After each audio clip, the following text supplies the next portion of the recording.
అదేవిధంగా మా యువనాయకుడు నారా లోకేష్ బాబు గారు పాదయాత్రలో ఏదైతే 10% గీతా కార్మికులకు మద్యం దుకాణాలు ఇస్తామని చెప్పామో,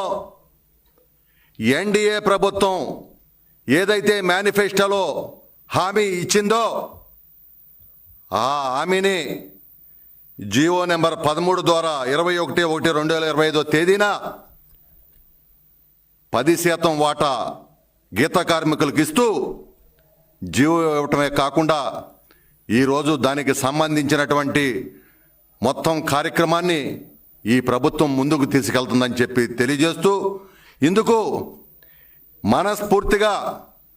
గీత కార్మికుల తరపున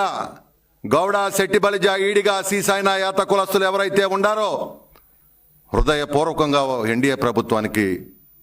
కృతజ్ఞతలు, ధన్యవాదాలు తెలియజేస్తా ఉన్నాం. అదేవిధంగా